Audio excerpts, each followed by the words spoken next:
Right, Telangana భవన్లో కేటీఆర్ మాట్లాడుతున్నారు. ఇప్పుడు లైవ్ చూద్దాం. పట్టణానికి పోయిన బ్రహ్మరథం పట్టినారు ప్రజలు.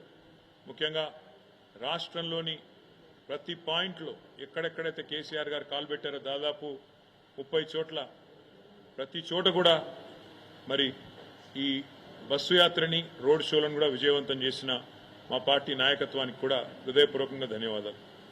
ఆదిలాబాద్ నుంచి అలంపూర్ దాకా ఇవాళ గులాబీ సైన్యంలో గుండెల నిండా కూడా ఆత్మవిశ్వాసం కనబడతా ఉంది. తప్పకుండా 2 జాతీయ పార్టీలకు కూడా ముచ్చెమటలు పట్టించినాం. మొత్తం క్యాడర్ నుంచి లీడర్ల దాకా అందరిలో కూడా స్పష్టమైన ఒక విశ్వాసం, స్పష్టమైన ఒక నమ్మకం. పార్టీ 10 కాలాల పాటు చల్లగా ఉంటుందనే ఒక ధైర్యం, ప్రజల నుంచి వచ్చిన ఆదరణ చూసిన తర్వాత ఒక పూర్తి స్థాయి స్థైర్యం ఏదైతే పెరిగిందో, ముఖ్యంగా కేసీఆర్ గారి పోరుబాటకు జనం నుంచి వచ్చిన స్పందన చూసిన తర్వాత బ్రహ్మాండంగా మరి కార్యకర్తల్లో గొప్ప ఉత్సాహం, కొత్త జోష్ కూడా వచ్చింది.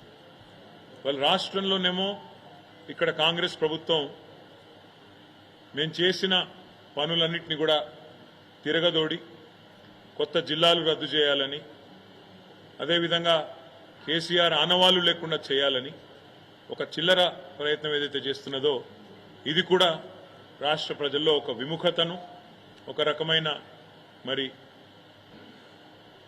ప్రభుత్వం పట్ల వ్యతిరేకతను పెంచిందని చెప్పి కూడా మేము అనుకుంటా ఉన్నాం.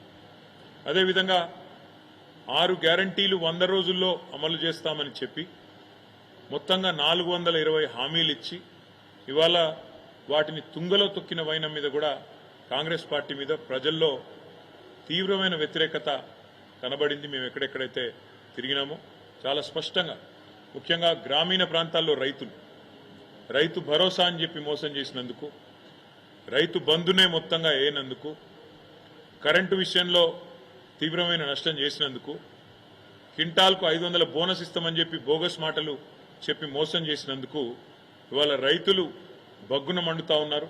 తప్పకుండా ఆ వ్యతిరేకత అనేది ఓట్ల రూపంలో కనబడుతుంది గ్రామీణ ప్రాంతాల్లో అని చెప్పి మేము అనుకుంటా ఉన్నాం. రుణమాఫీ కూడా ముఖ్యమంత్రి గారు స్వయంగా తారీఖులు చెప్పి మళ్లీ మాట మార్చిన విధానం, తేదీలు మార్చిన విధానం, దేవుళ్ల మీద ఎన్ని ఓట్లేసినా ఒక నమ్మలేని పరిస్థితిని కాంగ్రెస్ పార్టీ పట్ల తీసుకొచ్చిన మాట కూడా వాస్తవం. రైతాంగం అంతా ఒకటే అనుకున్నారు, కేసీఆర్ ఉన్నప్పుడే బాగుండే, అందుకే ఈ ఎన్నికల్లో కర్రుగాల్చి వాత పెట్టాలనుకున్నారు, పెడతారని చెప్పి కూడా నేను బలంగా నమ్ముతా ఉన్నాను. రాష్ట్రంలోని మా ఆడబిడ్డల్లో కూడా కాంగ్రెస్ పార్టీ పట్ల తీవ్రమైన వ్యతిరేకత కనబడ్డది.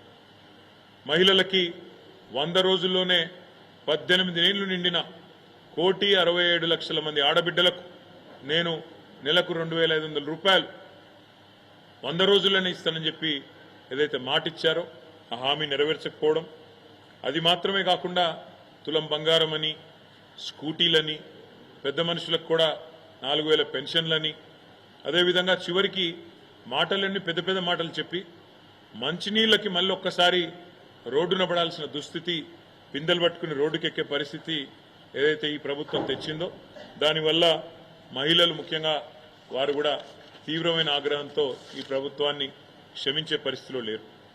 అదేవిధంగా ఈరోజు ఈ రాష్ట్రంలోని అన్ని వర్గాలు, వీళ్ళు వాళ్ళని కాదు, పెద్ద మనుషులు మాకు 4,000 రూపాయల పెన్షన్ ఇస్తారనుకున్నాం, కానీ మా జనవరి నెల 2,000 పెన్షన్ ఎగ్గొట్టిండు రేవంత్ రెడ్డి అనే మాట వారి మనసులో కూడా బాగా బలంగా నాటుకొని పోయింది. అట్లా ఏ ఒక్క వర్గం కూడా ఇవాళ కాంగ్రెస్కు కొత్తగా తోడైంది లేదు. అట్లని చెప్పి బీజేపీ పైన కూడా పెద్ద సానుకూలత లేదు. 10 ఏళ్లలో ఏమీ చేయని బీజేపీ 10 ఏళ్లలో 4 ఎంపీలను గెలిపించినా ఏమీ జరగలేదు, ఏమీ చేయలేదు, వాళ్ళ వల్ల ఒరిగింది సున్నా అనే విషయం పూర్తి స్థాయిలో ప్రజలకు అర్థమైంది. అడ్డగోలుగా పెరిగిన పెట్రోల్ ధరలు, డీజిల్ ధరలు, నిత్యావసర వస్తువుల ధరలు, సిలిండర్ ధరలు ఇవన్నీ కూడా విరమైన తర్వాత మోడీ గారి ప్రభుత్వం మీద కూడా వ్యతిరేకత కనబడతా ఉంది. మేము కూడా చాలా ఆలోచనతోనే ప్రతి నియోజకవర్గంలో ఈసారి బలమైన అభ్యర్థులను, అందులో కూడా సామాజిక సమతూకాన్ని పాటిస్తూ